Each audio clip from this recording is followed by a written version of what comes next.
Proverbios capítulo 29, versículo 17 dice así: corrige a tu hijo y te dará descanso y dará alegría a tu alma. Versículo 18 dice: cuando la gente no acepta la dirección divina, se desenfrena, mas el que guarda la ley es bienaventurado.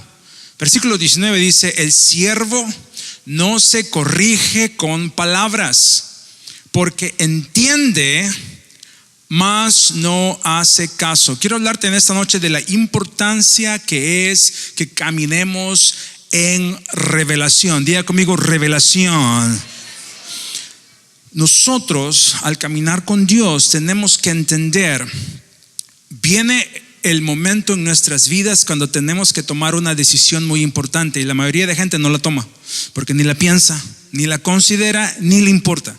Y eso es en esta vida, como compartía nuestro hermano, al enfrentar todo lo de la vida, o por el simple hecho de tener vida, tenemos que entender, podemos enfrentar cada cosa de dos maneras. Una, con nuestra propia experiencia, nuestra propia capacidad, nuestra propia inteligencia, nuestros sentidos, nuestra percepción, o podemos pedir que el Señor nos guíe, nos abra el entendimiento, nos dé la capacidad de poder ver más allá de lo que nosotros podemos ver.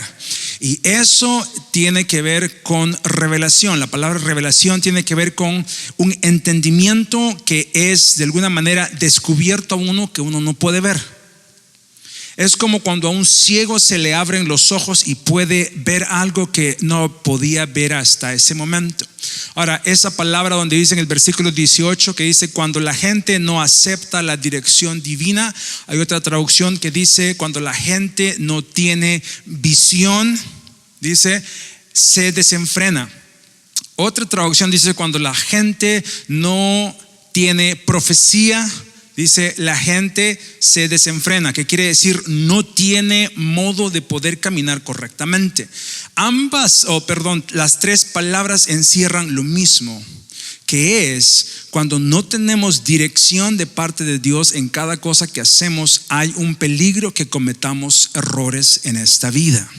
Tenemos que ser un pueblo que no solamente se acostumbra a amar a Dios sobre todas las cosas, que se acostumbra a creer en Él, que se acostumbra a saber quién Él es, qué profesamos, qué clase de vida llevamos. Nosotros tenemos que ser gente que está 100% seguro que estamos caminando en la revelación que Él nos ha dado para un tiempo como este. No hacemos las cosas por métodos humanos, no tomamos decisiones porque parecen buenas, no hacemos ciertas cosas porque vemos al resto hacerlas. Muchas veces el mismo ejemplo está mal dado en la misma iglesia, y cuando hablo de iglesia hablo en general, porque muchas veces agarramos la moda de empezar a hacer las cosas porque vemos a alguien más hacerlas. Si las otras personas hacen esta cosa, si la otra iglesia hace esta cosa, eso también vamos a hacer porque es lo que está de moda. Si el mundo dice eso, eso es lo que hay que hacer porque eso es lo que está. Si mi vecino hace, yo también voy a hacer igual de copión. Y nunca a veces pensamos que en esta vida uno puede andar así y terminar cometiendo muchos errores, o uno puede decir no, yo solamente camino porque Él me ha revelado cuál es el camino correcto que tenemos que seguir. Entonces, si tú me preguntas a mí por qué hacemos lo que hacemos, y la respuesta va a ser siempre la misma: es por dirección de parte de Dios. Y muchas veces uno va a tener que aprender a someter la propia capacidad de uno, porque muchas veces va a ocurrir que el modo como naturalmente nosotros percibimos va a ir en contra de cómo Dios dice que hagamos las cosas. Va a parecer que va en contra de la lógica, va a parecer que va en contra de todo lo que uno se ha acostumbrado, pero ese es un poquito el precio que tenemos que pagar como pueblo del Señor. Hemos venido hablando las últimas semanas que el Señor está viniendo por una iglesia que está preparada, y parte de la preparación tiene que ver con la capacidad de saber en qué estamos caminando. Sí, la iglesia en el día de hoy tiene un rol muy importante en la tierra que va más allá de solamente congregarnos cada domingo. Ser ese péndulo de nuestro mundo, ser ese compás de poder dar ¿Cuál es el punto exacto de lo que Dios está hablando a la tierra? Ese es el rol de la iglesia. Pero si la iglesia no sabe qué Dios está diciendo, si la iglesia no entiende, no ama realmente lo que el Señor está hablando en el tiempo presente, nunca va a poder cumplir ese rol. Y tú y yo tenemos que entender más que nunca que hay algo que Dios está poniendo en nuestro espíritu, y eso es: asegúrate que estás caminando en la revelación que te estoy dando para este día. Ahora, cuando hablamos de revelación, tenemos que también entender que, como te dije la semana pasada, Dios está construyendo a su iglesia. Entonces su espíritu está obrando en su iglesia, en su pueblo, ¿verdad? En sus hijos, en la novia, por así decirlo, y también en una manera individual, y ambas cosas van de la mano. En otras palabras, yo no puedo decir: oh, Dios me ha revelado eso, y va muy por lo contrario a lo que Dios está revelando a su iglesia, porque el Espíritu del Señor está hablando una misma cosa. Él no tiene diferentes voces, Él tiene una sola voz, una sola dirección. Ahora, el modo como uno va a poder abrirse a la revelación de Dios tiene que ver con nuestro grado de fe y con nuestra capacidad para poder recibir lo que Dios está hablando. Tiene que ver eso con nuestra disposición. Diga conmigo: disposición. ¿Sabes tú que no todos escuchan lo mismo? Podemos oír ya me salió el mote. Podemos oír las mismas palabras y llegar a diferentes conclusiones. No todos oímos lo mismo, ni todos prestamos atención a lo mismo. Eso quiere decir que el modo como uno entiende va a variar de una persona a otra. Y así ocurre también cuando Dios habla, porque hay muchas cosas que van a influir para que nuestro oído espiritual sea más exacto, más profundo, con mayor discernimiento o no. Y por eso en Monte de Sion te voy a hablar siempre que tú tienes que abrirte a la palabra de Dios.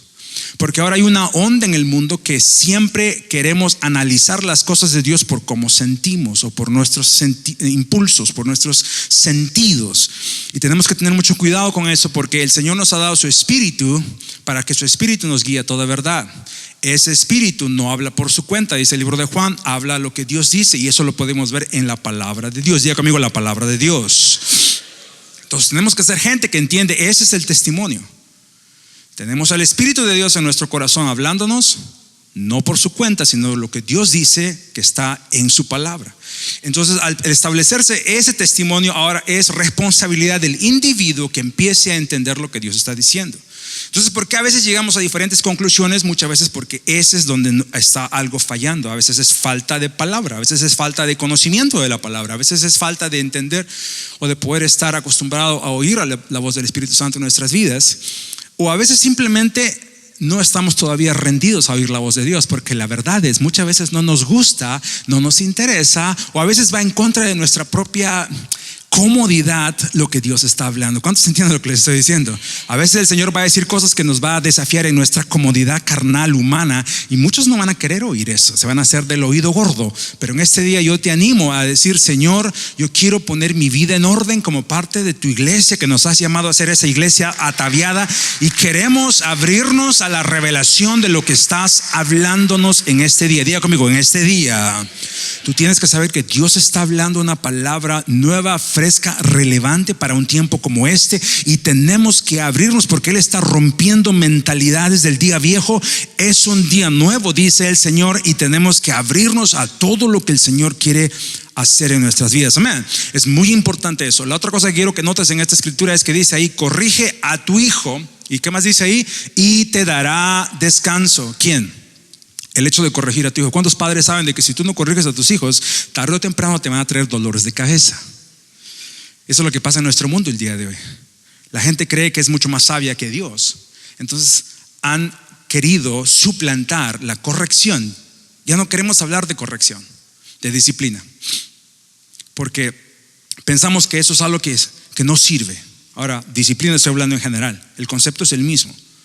Sea que uses la chancleta o sea que uses el time out. El punto es que el concepto de disciplina es algo que Dios usa con sus hijos, dice el libro de Hebreos. Pero muchas veces el ser humano en la mente secular dice: no, yo no quiero usar eso, porque eso no es lo bueno. Hay que amar, y pensamos que eso es lo único que sirve en esta vida. Y llega el día cuando la vida nos cobra las cuentas, y luego empezamos a levantar generaciones que nos traen dolores de cabeza y dolores de corazón, porque fuimos negligentes de seguir los caminos del Señor, que dice: cuando tú corriges a tus hijos, eso te va a traer después descanso. Pero nota que dice en el versículo 17: corrige a tu hijo. Y mira lo que dice en el 19. Dice: el siervo o el esclavo no sé qué dice ahí, no se corrige con qué, con palabras. En el 17 dice que hay un hijo que puede ser corregido. Y en el 19 dice: pero el que es esclavo, dice, ese no se puede corregir. ¿Por qué? Dice: porque el esclavo no entiende, mejor dicho, dice entiende, pero ¿qué pasa ahí? Pero no hace caso. Ahora, esta escritura es muy relevante, porque Jesús también nos habla de lo mismo, al decir que el que es hijo siempre va a buscar agradar el corazón de su padre, siempre. El que es siervo, dice, ese no sabe nada, no conoce el corazón de su amo, solamente obedece órdenes. ¿Sí pueden entender ese concepto? Cuando uno tiene un empleado, cuando uno tenía, yo nunca tuve, porque pues no, ni para qué.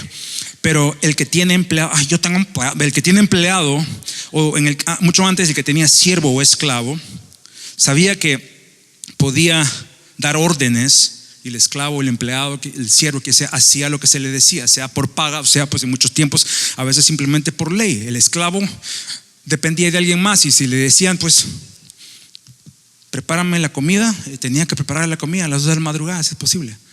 Entonces el amo podía dar órdenes, pero eso no quería decir que ese siervo iba diciendo: wow, sí, verdad, voy a hacer esto porque pues mi amo me agrada. No, tenía que hacerlo porque tenía que hacerlo. Esa es la condición de un siervo. Lo que quiero que notes es, esas dos condiciones que vienen de la historia natural son también reflejos de condiciones espirituales, porque en esta tierra somos llamados o a ser hijos o a ser esclavos. Y el Señor dice: los que son hijos míos nunca van a conformarse con el nivel de ser esclavos, porque el hijo de Dios, la hija de Dios, no se contenta con lo poquito que ya logró. Dios salva, Dios sana, Dios me ama, qué lindo, lero, voy adelante. No, ese hijo dice: yo quiero oír y saber lo que le motiva al corazón de mi padre, porque soy hijo, soy hija, quiero saber todo lo que él tiene en él. ¿Cuántos me están entendiendo en esta noche? ¿Cuántos hijos e hijas de Dios hambrientos de saber el corazón de su padre hay en esta noche? Yo espero que no seamos el tipo de gente que solamente viene buscando a Dios como el amo, como el esclavo, ¿verdad? ¿Cuándo me da mi paga? ¿Cuándo me da lo que hice bien? ¿Cuándo me lo va a dar? ¿Cuándo me lo va a dar? Porque eso es lo que un esclavo siempre hace. Pero un hijo siempre está interesado en saber la identidad que motiva. Por eso Jesús era otro tipo de gente. Él decía: yo hago solamente lo que a mi padre le agrada. A él le interesaba eso. Por eso la escritura cuenta que el inicio de su ministerio, el padre viene y dice: ese es mi hijo amado, en quien yo estoy complacido. Y Jesús buscaba eso. Quiero complacer el corazón de mi padre, y quiero que se revele a mí, y todo lo que yo haga, de todo lo que tenga que ver en mi vida, yo quiero estar seguro que él está dándome su aprobación. No me contento con recibir su amor, quiero su aprobación. Quiero presentarme aprobado. ¿Cuántos me están entendiendo? ¿Verdad que sí? Y eso, sí, alábale. Eso debe motivarte en este día. Tenemos que caminar en revelación. Ahora, dice ahí arriba: corrige a tu hijo y te dará ¿qué? Descanso. Y esa palabra descanso es muy importante, porque la Biblia habla mucho del descanso o el reposo. Diga conmigo: reposo. No, dígalo bien, diga reposo. Reposo es esta palabra que Dios garantiza a sus hijos. Ahora quiero que en esta noche tú te examines, hagas ahí un chequeo personal, privado, secreto. No tienes que decirle a nadie. No tienes que ni aparentar en la cara que te está calando la palabra del Señor, pero empieza a hacer una examinación en tu vida, porque la Biblia dice que Dios ha guardado un reposo para su pueblo. ¿Ok? Dice el Señor que Él ha guardado, mejor dicho, ha preservado, tiene ahí escondidito, ¿verdad? Un fiambre, un guardado ahí. Dice que es reposo para su pueblo. Y cuando habla de su pueblo, está hablando de sus hijos. Diga conmigo: sus hijos. Entonces los hijos de Dios tenemos que entender que el Padre garantiza que todo hijo, toda hija de Dios tiene disponible en su vida caminar en reposo, caminar en descanso.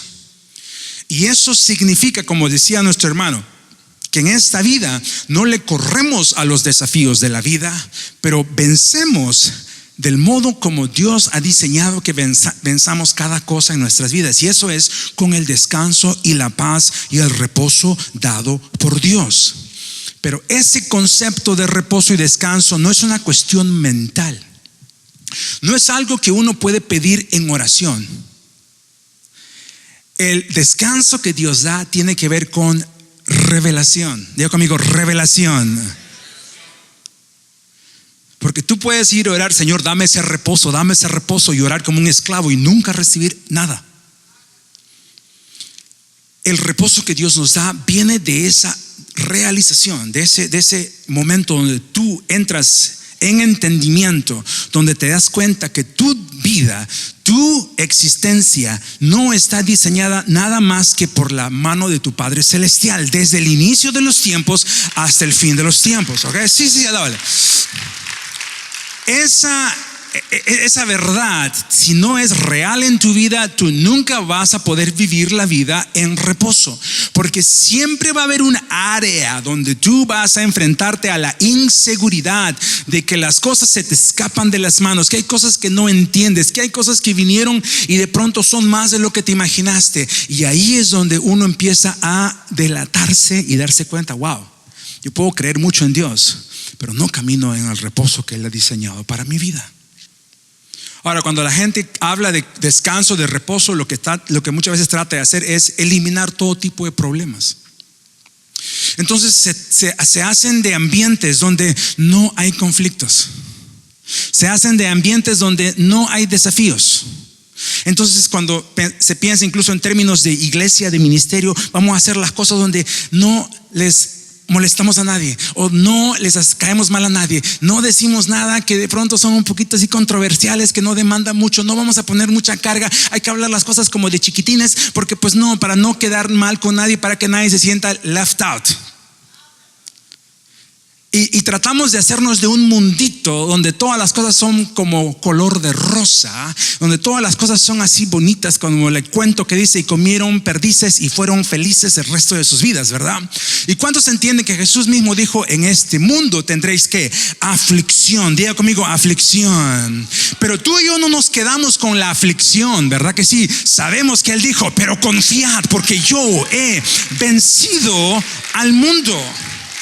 Entonces, el Hijo de Dios no se fabrica un mundo de fantasías. El Hijo de Dios brilla y avanza y se revela en el mundo donde más problemas hay, donde más desafíos hay, donde más enemigos hay, donde más gigantes hay, donde las cosas son peor. Por eso, si tú te crees minoría o minoría, como se diga, siéntete afortunado, porque precisamente, a ver cómo se cayeron todos, ahí ya nos dijo. No, es que precisamente en ese tipo de condiciones donde sacamos la revelación de qué tipo de gente somos.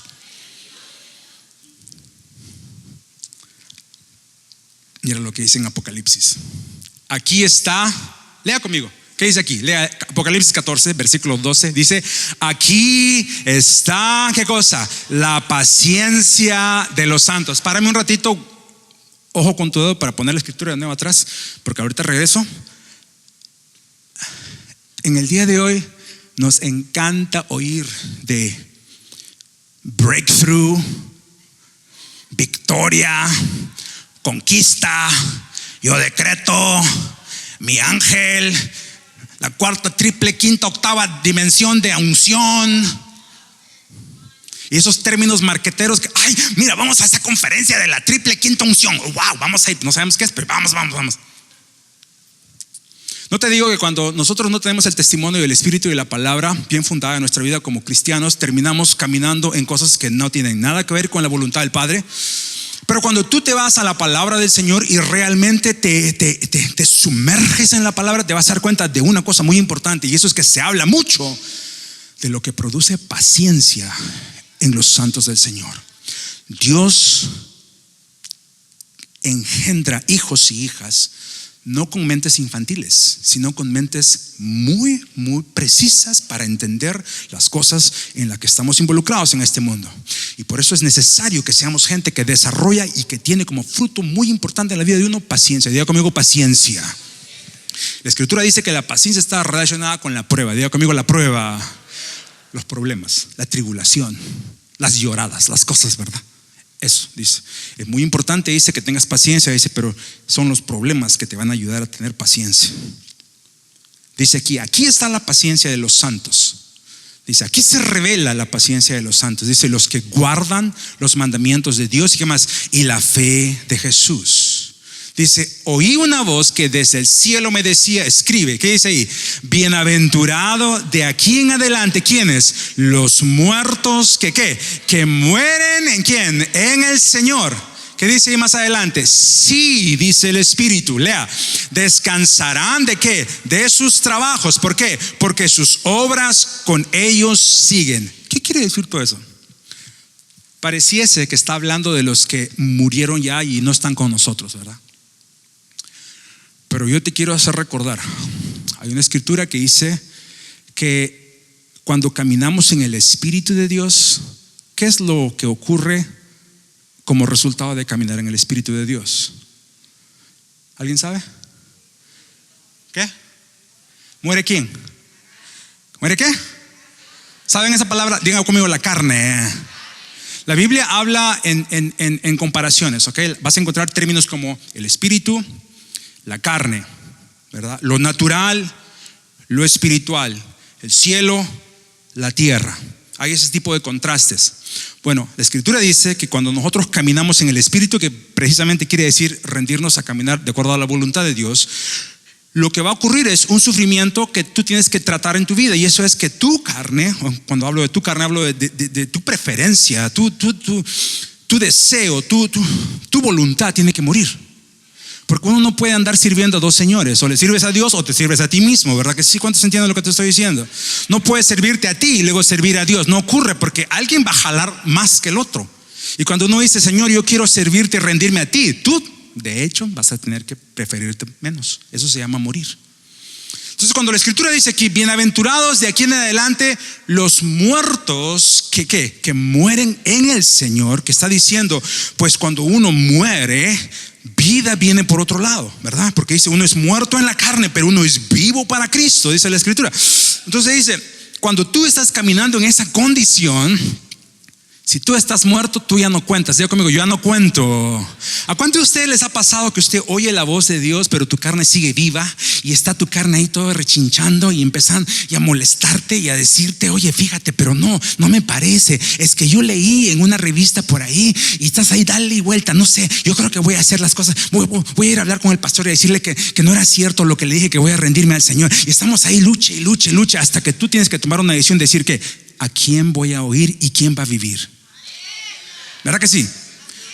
Entonces, cuando tú decides y defines eso, entonces llega un momento cuando ya no tienes que andar peleando con tu naturaleza, y entonces puedes dedicarle toda tu atención y toda tu existencia a caminar en todo lo que Dios ha diseñado para tu vida.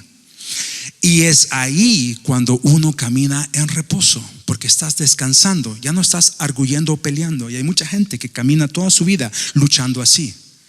Aman a Dios, quieren al Señor, pero no están dispuestos a dejar que esto pase a segundo lugar.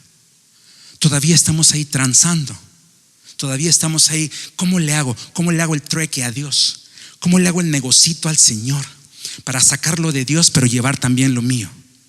Tarde o temprano uno va a enfrentar esa decisión donde uno dice, Señor, yo prefiero menguar para que tú te glorifiques en mi vida. Yo prefiero, Señor, perder para ganar en ti. Yo prefiero, Señor, quedar al final, pero que tú seas glorificado en... ¿Cuántos me están entendiendo en esta hora? ¿Cuántos se están abriendo a poder entender que Dios puede darnos descanso? Pero nota también que dice, descansarán de sus trabajos. ¿Por qué? Porque sus obras con ellos siguen. Mira, la palabra trabajo y obras como que tiene mucho que ver. Voy a tratar de correr. Trabajo tiene que ver con este hecho de poder efectuar producción, dedicarse a hacer algo, ¿no? Obras tiene que ver con el resultado de lo que el trabajo es. Y muchas veces, incluso con nuestro cristianismo, estamos siempre tratando de entender. Y estos últimos meses hemos estado hablando de qué es lo que Dios está hablándonos como iglesia, que hay mucho más que hay que hacer. Y obviamente eso demanda mucho más responsabilidad, tiempo, dedicación. Y lo que ocurre es, cuando entendemos las cosas con mente inmadura, estamos tratando de hacer todo. Y luego, ¿qué ocurre? Estamos tan dizque haciendo la obra del Señor, pero cansados, agotados, desgarrados, amargados, refunfuñando. Ya no nos gusta. Ay, mira cómo me están usando. Ay, Señor, no veo nada, Señor, pero mira, yo doy todo. Pero yo sé que a ti no te pasa eso, por eso tú no dices amén. Yo sé que a los que nos están viendo, ellos sí les ha pasado, pero a ustedes no les pasa eso, ¿verdad? Pero esa es la condición que muchas veces de muchos cristianos. Y hacemos, pero más parecemos mulas de carga que hijos de Dios, hijas de Dios, caminando en el reposo que el Señor tiene para su pueblo. Y luego andamos de mea culpa, ¿verdad? Ay, es que es bien difícil servir al Señor. Es que ustedes no saben cuán difícil es. No saben las cargas de nuestro Señor. Oren por mí, por favor. Mira mi carita, ténganme lástima, por favor. Ténganme lástima, hermanitos. Es bien duro. Sí, aprendemos un evangelio completamente distorsionado cuando buscamos lo nuestro. Pero ¿sabes una cosa? Estamos viviendo en un tiempo donde el Señor está levantando un pueblo con un espíritu diferente. Un pueblo que ama dar su vida para la gloria del Señor. El Señor, óyeme bien, el Señor está levantando un pueblo diferente. Hay una historia en la Biblia donde Dios levantó a un hombre, pero porque no tenía el corazón conforme a lo que Dios quería, porque no estaba dispuesto a dar todo, Dios dijo: está bien, yo me consigo a alguien mejor. Y había alguien mejor, con mejor corazón, con mejor disposición. Que lo que este dijo no, este dijo yo sí. Que lo que este decía es mucho, este decía no, dame más, no hay problema, yo lo hago. Y déjame decirte una cosa, iglesia, Dios está hablando y el Señor no le va a hacer falta pueblo, porque Él construye su iglesia. Y el hecho de que muchos digan no quiero continuar, eso no me gusta, le vale vainas al Señor. El Señor dice: pero yo tengo un pueblo que va a oír mi voz y va a decir: sí, Señor, usa nuestras vidas hasta el final. Sí, Señor, que mi existencia sea para tu gloria, no para la mía. Que, Señor, mi vida sea puesta, Señor, para que alguien más pueda recibir lo que tú tienes. Señor, yo ya no importo, que importen los que tú quieres que importen. Señor, a mí no me cuentes, que tú seas glorificado. Dios está levantando un pueblo con una mentalidad y un corazón diferente, y cuenta como honra ser usado por Dios. ¿Qué de nosotros? ¿Qué de usted? ¿Qué de ti? ¿Tienes esa mentalidad? El Señor te está hablando eso, lo estás sintiendo, estás dándote cuenta que nuestro cristianismo está siendo revolucionado en este tiempo, que lo que hemos estado haciendo no es todo lo que Dios dice que sea. Hay algo más que el Señor quiere de nosotros. Mira lo que dice: y salió del altar otro ángel que tenía poder sobre el fuego, y llamó a gran voz al que tenía la hoz aguda, diciendo, ¿qué dice ahí? Mete la hoz que aguda, ¿qué más dice? Y vendimia los racimos de la tierra. ¿Por qué? Porque sus uvas están maduras. Y el ángel arrojó su hoz en la tierra, y ¿qué dice ahí? Y vendimió la viña de la tierra y echó las uvas ¿en dónde? En el gran lagar ¿de qué? De la ira de Dios. Mira, mucha gente va a hablar de ese tipo de escrituras en el libro de Apocalipsis y van a sacar todo tipo de conclusiones. Lo que yo quiero que notes es, número uno, que está hablando de algo que se llama la viña de la tierra. Viña de la tierra. ¿Sabes lo que es una viña? Es un cultivo de uvas. Es un terrenito. ¿Saben lo que es un terrenito, verdad? Si eres de Tancamandapi, tú sabes. No, yo no entenderé eso, yo vivo en Pontiac, yo no sé ver eso. No, sí, tú sabes, un terrenito, ¿verdad? Sí. Eso es una viña. Tenían su terrenito, sembraban sus frutitas y ahí sacaban uvas. Muy bien. Está hablando de la viña de la tierra. Y aquí quiero que notes otro simbolismo. Vas a ver en la Biblia la tierra y el cielo, o la tierra y Cristo o Dios. Y representa dos diferentes cosas. No es la misma tierra del planeta Tierra, por así decirlo, aunque incluye mucho de eso, o el mundo en su plenitud, pero está hablando de algo que dice, hay un fruto, hay una viña, hay una producción, hay una cosecha en esto que se llama tierra. Muy bien. Y lo segundo que notamos es que lo que está ocurriendo es Dios está juzgando. Diga conmigo, juzgando. Porque en esta figura profética el Señor manda a un ángel y dice, echa tu hoz y corta ese fruto. ¿Sí? ¿Me van entendiendo? Quiere decir que esas uvas de esa llamada tierra estaban listas. Diga conmigo, listas. Muy bien. Y eso es algo que tenemos que entender, porque como hijos de Dios tenemos que saber qué hay en el corazón de nuestro Padre, cómo Él ve las cosas y cuál es nuestro rol. Y lo primero que tenemos que entender es que en las manos de Dios todo lo que ocurre siempre está definido, los tiempos, cuándo es y qué es lo que va a hacer. Entonces uno como hijo de Dios no puede olvidarse de eso, porque está hablando aquí de un fruto que no es bueno. Dice, ya está tan cargado, está tan listo y va a ser juzgado. Dice, echa la hoz, dice, y ese fruto todo va al gran lagar de la ira de Dios. No vamos a entrar tampoco en este tema, pero eso no suena bonito, ¿verdad? Porque habla de la ira de Dios.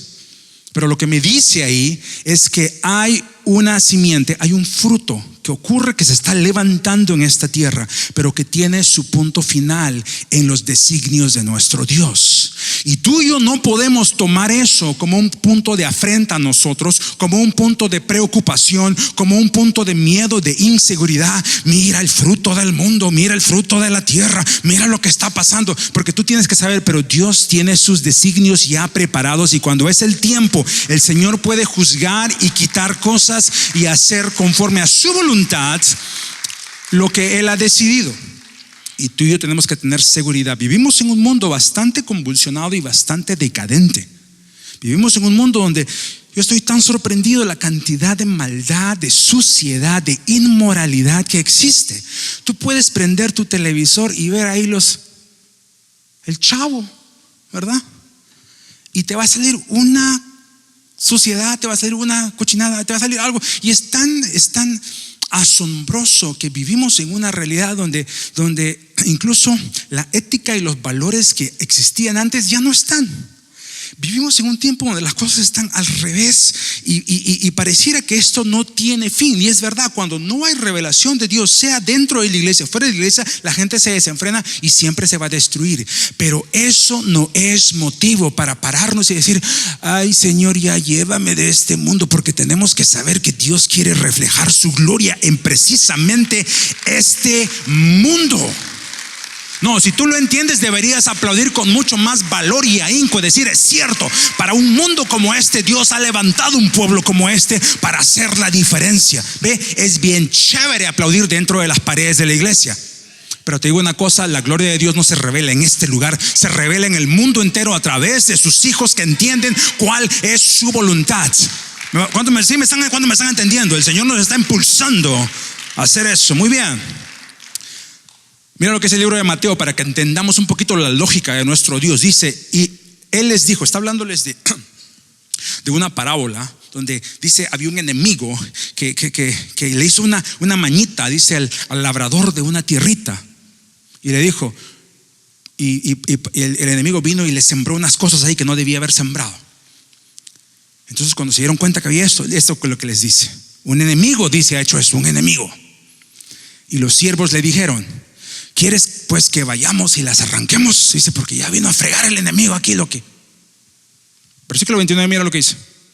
Él les dijo, no sea que al arrancar la cizaña, ¿qué más dice ahí? Arranquéis, ¿qué cosa? También con ella, ¿qué? El trigo. Léalo una vez más, sí saben leer, ¿verdad? Léalo. Dice, Él les dijo, no sea que al arrancar la cizaña, ¿qué dice? Arranquéis también, ¿qué? Con ella el trigo. Aprende algo de tu Padre Celestial. Él no es un apurado, Él no es un convulsionado, Él no es un psicótico ni neurótico. Él no le tiene miedo a nada. Y Él dice, no, déjalo, no saques nada, no te confundas. Si a veces pensamos, no pasa nada, digo lo que me da la gana, no pasa nada, ten cuidado. Allá no será que el Señor dice, déjalo, dice el Señor. Déjalo que en un ratito muevo este dedo, dice el Señor, y ahí se ven las cosas realmente como son. Así piensa nuestro Dios. Y sus hijos tienen que aprender cómo Él piensa. Versículo 30, ¿qué dice ahí? Léalo fuerte, ¿qué dice? Dejad crecer juntamente, ¿qué? Lo uno y ¿qué? Y lo otro. ¿Hasta cuándo? Hasta la siega. Acabamos de leer la siega, ¿verdad? Cuando el Señor dice, ahora se corta, ahí se corta. Dice, déjalo hasta el tiempo exacto. Al tiempo de la siega, dice, yo diré a quienes, a los segadores, ¿qué cosa? Recoged primero, ¿qué? La cizaña. ¿Y qué más? Atadla en manojos. ¿Y qué más? Para quemarla. ¿Y qué más dice? Pero también, ¿qué? Recoger, ¿qué? El trigo en mi granero. Ahora, si está hablando de una realidad profética de lo que representa su simiente y la simiente de la tierra, su trigo, porque trigo habla también, ¿verdad?, de la obra del Señor en nuestras vidas, como su plantío versus, ¿verdad?, la cizaña. Entonces tú y yo, como trigo del Señor, tenemos que entender, puede ser que en la realidad de la vida del creyente estemos par a par con la cizaña al lado nuestro, pero eso no quiere decir que el Señor no se ha olvidado realmente de lo que Él está haciendo. Porque en el plan de Dios Él dice, no, todo tiene su tiempo y puedo yo dejar que crezca. Y tú tienes que entender, tal vez hay cosas que van a crecer, pero llega el momento cuando se define quién es quién. Y cada uno de nosotros, más de andar mirándolo de afuera, tiene que andar mirándolo de adentro y decir, ¿qué soy yo? ¿Soy cizaña o soy trigo? Pero también hay una cosa que tú tienes que entender, y eso es que a veces los cristianos somos bien compulsivos, ¿verdad? Compulsivos. Por todo lado queremos tirar hacha. Mira, dale. Yo hablaba con el grupo de alabanza el día de ayer y comentábamos esa cuestión de que cuando Dios opera, Él toma tiempo en hacer las cosas. Y muchas veces lo que parece que es cizaña no era cizaña. ¿Cuántos entienden que una de las razones por la que Él dice no cortes, dice porque todavía no se ve? Sí, hay cizaña, pero no se ve. Llega el momento cuando el fruto real sale y ahí vas a poder definir quién es cizaña y quién es trigo. Y lamentablemente hay mucha gente que parece cizaña, pero no es cizaña, es trigo. Y hay que tener la seguridad que Dios sabe lo que está haciendo para no andar metiendo las patas. Y si Dios nos va a llamar a nosotros a ser su pueblo, su mano, tenemos que ser gente con entendimiento de saber hacer las cosas. ¿Cuánto me están entendiendo en esta hora? Si yo hubiera metido mano en muchas de las vidas, incluso la vida de algunos de ustedes, yo tal vez hubiera malogrado lo que el Señor quiso hacer. Y a veces el Señor me dijo, no metas tu mano, no digas nada, no lo correjas, déjalo, yo lo voy a tocar, yo lo voy a hacer. Y me he tenido que quedar así, ok, Señor, son tu pueblo. Y cuando el Señor hace la obra es diferente. Y tenemos que aprender a caminar. ¿Cuánto me están entendiendo? En tu vida es lo mismo. No andes metiendo la mano cuando el Señor no te está llamando. Por eso revelación es muy importante. Antes de tomar una decisión, pregunta, Señor, ¿qué quieres que yo haga? ¿Meto la mano o no meto la mano, Señor? ¿Abro mi bocota o no la abro, Señor? Mucha gente se mete en problemas por su bocototota, más grande que la del guasón, pero así de grandota la tenemos para andarnos metiendo en problemas. Aprenda usted a pedir al Señor, dime, Señor, ¿qué tengo? ¿Cómo me tengo que mover? Y no andar pecando de ser metiche a hacer cosas que tú no me llamas a hacer en esto. Si tú estás recibiendo, dile gracias, Señor, qué bueno eres, Señor, que tú me hablas de verdad a mi vida. Oh, el Señor nos ha llamado a ser un pueblo diferente, un pueblo como no hay otro pueblo. Y ese es el pueblo que entiende cómo nuestro Dios está caminando. Miren lo que dice aquí. Juan 15 dice, yo soy la vid verdadera, mi Padre, que dice ahí, es el labrador. Jesús dice, hay una vid diferente, hay una viña diferente, dice, y esa soy yo. Él es la viña. Dice, y el que labra esta viña es papá. Diga conmigo, papá. Dios. Dice, todo pámpano es, ¿verdad? El racimito que va a salir el frutito de la viña. Todo pámpano que en mí, que dice ahí, lea, no lleva fruto, que dice, lo quitará. Así que preocúpate si no estás dando fruto. Yo ya llevo 30 años en el evangelio, pastor, soy de uno de los primeros. ¿Y qué has hecho? No, aquí yo cuidando mi sillita, pastor. Yo aquí sentadito cada domingo, vengo a primera hora y aquí estoy, es para la gloria del Señor. Pues si no estás dando fruto en tu vida, preocúpate, porque dice aquí que el que no da fruto va a ser quitado. Y dice, y todo aquel que lleva fruto se le va a dar una corona con perlitas. Así dice, ¿no? ¿Qué dice ahí? No, dice, todo aquel que lleva fruto también se le va a limpiar igual, porque el Señor está buscando fruto en su viña. Él no está buscando ramas ahí que no tienen nada que ofrecer. Él está buscando ramas fructíferas, y el que da fruto tiene que dar más fruto, y va a tener que podar más todavía. Diga conmigo, Él va a tener que podar más todavía. Dígalo, Él va a tener que podar más todavía. Así que cuando el Señor empiece a podar y recortarte esas ramitas en tu vida, no le eches la culpa al diablo, porque el diablo no tiene ni parte ni suerte en lo que Dios hace con sus hijos ni con su viña. Es Dios mismo obrando en la vida de su pueblo, diciendo: yo te quiero que seas fructífero, yo quiero que des más, y tengo que cortar de vez en cuando. Y es un tiempo que tengamos conciencia, y lo vamos a hacer como iglesia, como ministerio, como servicio en esta congregación, donde Dios va a tener que ayudarnos a recalibrar muchas cosas, porque es bueno que el Señor venga y pode para que podamos dar mayores frutos. Y yo te lo digo, mi corazón está dispuesto a que el Señor siga podando en mi vida, en la vida de nosotros como iglesia y en la vida de cada persona. ¿Por qué? Porque fructificación es algo glorioso. El Señor nos está llamando a un nuevo nivel, amén. Pero mira lo que dice el versículo 4, dice: permaneced en mí. ¿Qué más dice? Y yo en vosotros. ¿Qué más dice? Como el pámpano, o sea, tú y yo, no puede llevar ¿qué? Fruto. ¿Por qué? Por sí mismo. ¿Cuántos de ustedes se creen la última Coca-Cola del desierto, el último frutito de uva ahí? Que yo sí. ¿Cuántos saben de que sin el Señor no podemos dar vida de absolutamente de nada? Y tenemos que permanecer en él. Diga conmigo, permanecer en él. Por eso pámpano así medio sacado, que un día sí está plantado, otro día no, ese no da fruto para nada. Es irrelevante en este mundo. Yo sé que tú no eres de ese tipo de persona. Tú eres el tipo de gente que ha dicho: Señor, me has plantado, me has puesto en la viña correcta, y yo voy a dar fruto, y voy a seguir siendo responsable con la obra que haces en mi vida, porque yo quiero ser un árbol frutal. Amén.